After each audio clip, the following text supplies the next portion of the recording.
Bueno, volvemos a nuestro país porque el gobierno, como lo sabemos, anunció que van a solicitarle al Congreso poder extender el estado de catástrofe mientras dure la pandemia. Desde la oposición se muestran dispuestos a analizar el tema, pero hay un aspecto que quieren revisar que tiene que ver con el toque de queda. Vamos a conversar de este y otros temas que marcan la contingencia. Tenemos contacto hasta ahora con el senador del PPD, Jaime Quintana. Senador, ¿qué tal? ¿Cómo está? Buenas tardes. ¿Qué tal? Muy buenas tardes, Viviana. Efectivamente, estamos notificados de esta pretensión del Ejecutivo y, por supuesto, estamos también dispuestos a analizarla en su mérito con todas las implicancias que eso puede tener, sanitaria por un lado, social y económica por otro. Sí, senador, ¿y su disposición cómo ve el tema? Por una parte está el argumento sanitario, pero ya hay algunas voces, sobre todo en el PS, el PPD, que ponen un punto en la extensión del toque de queda. Sin lugar a duda, el toque de queda, que todos sabemos, es absolutamente ineficaz. Hay baja fiscalización, hay robos en distintas regiones del país en las horas del toque de queda.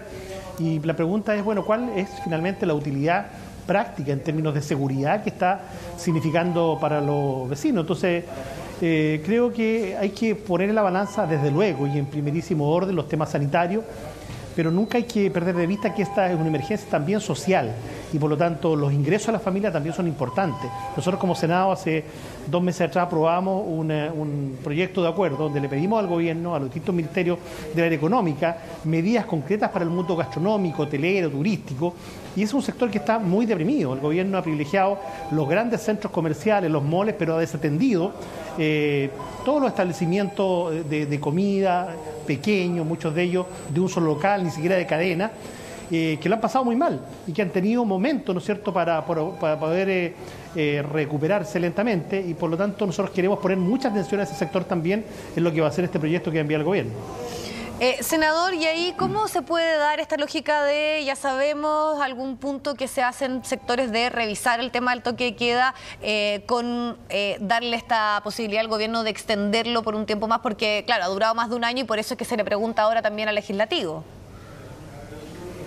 Bueno, el legislativo ya ha hecho varios planteamientos en el pasado y por lo tanto esta no va a ser la excepción, y vamos a analizar, te insisto, todos los elementos que están en juego. Pero claro, si el gobierno hiciera una propuesta de un desmantelamiento, por así decir, gradual, transitorio, pero efectivo, del toque de queda que no ha cumplido su función, bueno, eso podría ser un antecedente para verlo, porque, insisto, aquí hay sectores de la economía que han visto disminuidos sus ingresos y vemos que la gente hoy día no se está contagiando en establecimientos gastronómicos, ¿no? El contagio es en hogares, en cierto tipo de faena, donde no ha habido cuidado, pero también hay una discusión ya en el mundo, si estas cuarentenas de la fase 2, la fase 3, finalmente si eso tiene o no tiene efecto. Yo creo que hay un momento donde ciertas restricciones sanitarias hay que mantenerlas por mucho tiempo, la mascarilla, el distanciamiento físico, entre otras, todo lo que es autocuidado. Pero las cuarentenas, hay comunas que están en cuarentena y no pasa nada, y están 3, 4 semanas en cuarentena y los contagios se mantienen tal cual. Yo creo que también hay que confiar en la responsabilidad y en el cuidado de las personas. Y por lo tanto, te insisto, todos esos elementos habrá que tomarlos en consideración, pero el toque de queda va a ser sin lugar a dudas un tema central y por supuesto también va a ser importante ver qué pasa con este mundo económico pequeño, mediano, empresa que se ha visto muy afectado con el estado de excepción. Senador, como usted dice que es un tema central analizar lo que ocurre con el toque de queda, debiese ser, o por lo menos ahí van a tener una propuesta común de irlo acortando, reduciendo en su cantidad de horas o levantarlo. Yo creo que se debiera partir claramente disminuyendo la cantidad de horas. Ya será a las 12 o después de las 12, pero lo importante es que sea un toque de queda sí va a haber, solo por razones sanitarias y no para otros fines. No para militarizar ningún territorio, ni para ninguna otra situación que va como de contrabando. Creo que esto hay que ser extraordinariamente claro con los chilenos y por lo tanto poner todos los elementos en la balanza y, claro, efectivamente reducir el tiempo del toque de queda podría ser una de las medidas, pero en la perspectiva también de que el gobierno sea claro y se comprometa con un calendario de término del mismo.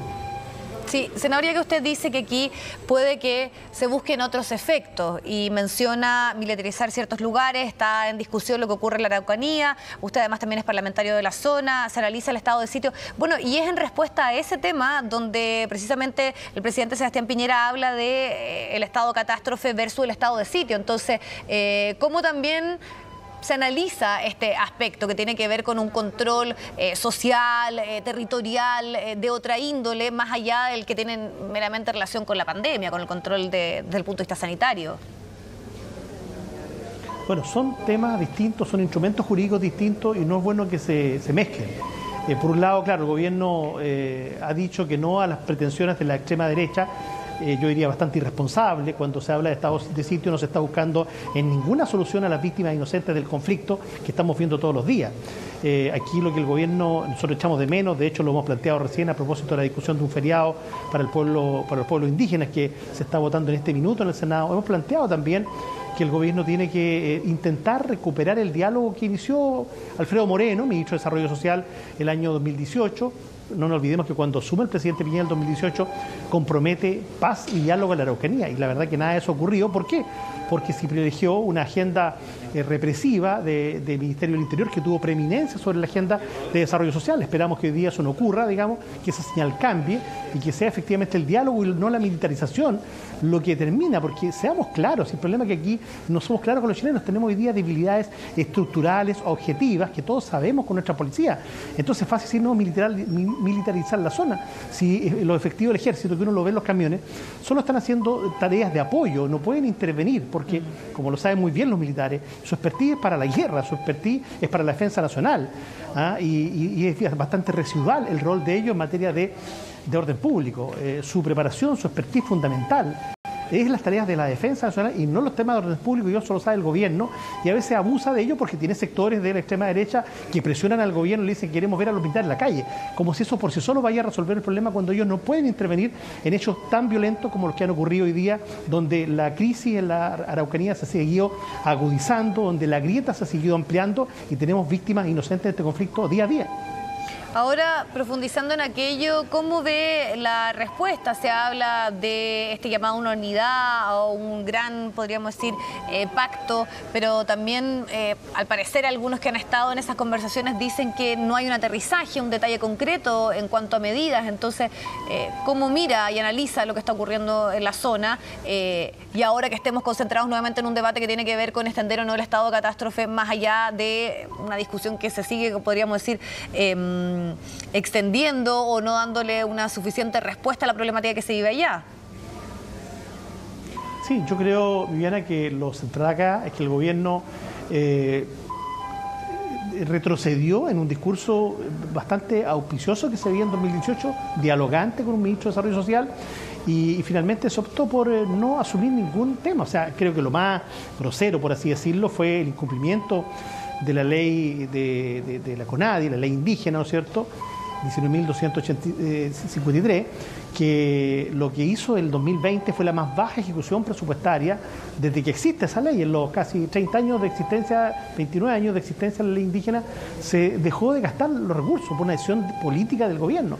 Evidentemente que esto es un detonante para el conjunto de ocupaciones que están ocurriendo en la Araucanía en estos momentos y en otras regiones del sur, porque efectivamente estamos hablando de comunidades que han cumplido todos los pasos legales y el gobierno decide saltarse la herramienta legal justamente para dar respuesta a la reparación de esos predios, que finalmente está además en la ley de presupuesto. Entonces aquí se han cometido muchos errores y nuestro llamado es a retomar un poco el diálogo desde una perspectiva más histórica, yendo a las causas de fondo del conflicto. Eso no significa que haya que desatender las tareas de seguridad, por favor, si hay violencia, que eso es real y eso hay que atenderlo, pero con eficacia al mismo tiempo. Por eso nosotros hemos optado por un diálogo, los 5 senadores de la región, junto con el obispo de la región de la Araucanía, Monseñor Vargas, para construir propuestas. Y créeme que hoy día tenemos propuestas y algunos puntos de acuerdo mínimo. Uno de ellos es este proyecto de acuerdo que establece por primera vez un feriado para los pueblos originarios de nuestro país, para los 9 pueblos, el 24 de junio, que es donde se reemplaza un feriado de la iglesia, ¿no es cierto?, como es San Pedro y San Pablo, que no es una festividad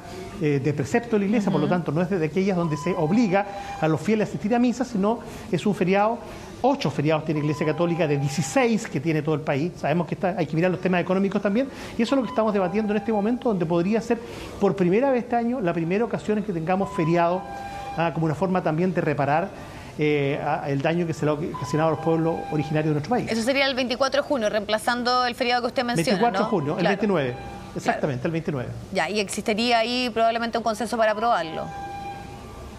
existiría un consenso para aprobarlo, porque además es un proyecto que viene unánime de la Comisión de Gobierno, donde se escucharon distintos actores, una aspiración de larga data del pueblo mapuche, pero también de otros pueblos, pueblos lasquenches, pehuenches, en fin, distintos pueblos del país, y por lo tanto creemos que esto se va a aprobar el día de hoy. Senador, nos queda poco tiempo, pero quiero preguntarle respecto a la posibilidad de un tercer retiro del 10%. ¿Cuál es su posición? ¿Cómo analiza también? Porque el gobierno por lo menos está en una posición de declararlo nuevamente inconstitucional.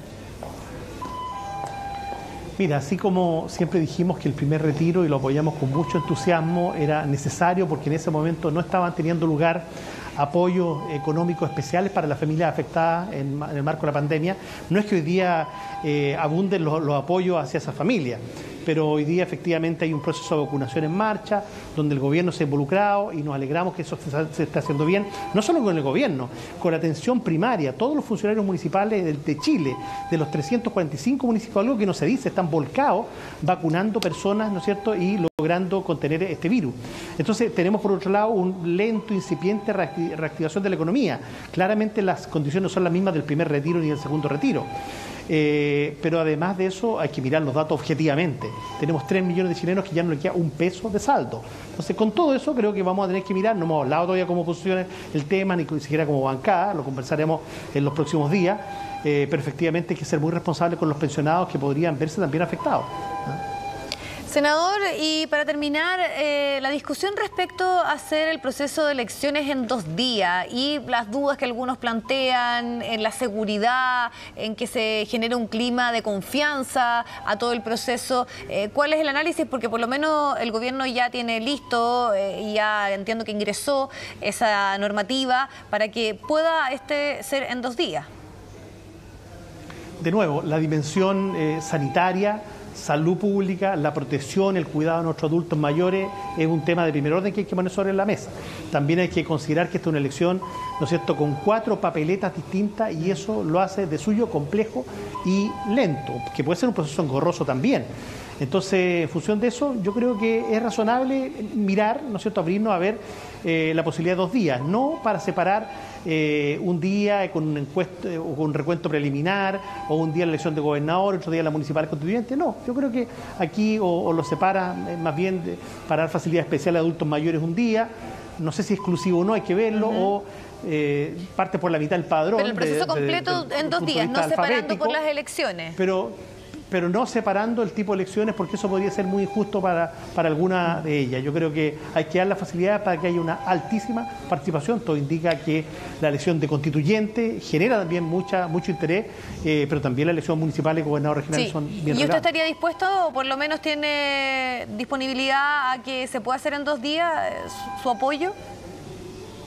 Mi predisposición es que sea en 2 días, en la medida que eso signifique un respaldo y un cuidado especial a adultos mayores, personas con algún grado de morbilidad, pero sin que eso signifique separar y dejar sola una elección versus otras 2 concentradas otro día. No, yo creo que en ese sentido estamos dispuestos a apoyarlo. Senador, y aquellas voces que ponen el punto en cómo se va a resguardar las urnas, que no hayan acusaciones de fraude, en el fondo que no se cuestione un sistema y los procesos eleccionarios que sabemos que por lo menos en nuestro país son bastante rápidos, hay confianza, entonces, ¿está garantizado eso? Bueno, va a ser fundamental escuchar en ese aspecto puntualmente la opinión del CERVEL. No nos olvidemos que nosotros tuvimos un proceso altamente participativo el 25 de octubre con el triunfo del apruebo, y tuvimos un proceso muy rápido de conteo, de entrega de información. Yo creo que hay condiciones para resguardar aquello sin necesidad de entrar a correr ningún riesgo de la impecabilidad del proceso electoral. Senador, le agradecemos el tiempo para poder conversar de todos estos temas. Que esté muy bien, buenas tardes. Muchas gracias, Ivana. Usted igual, muy buenas tardes.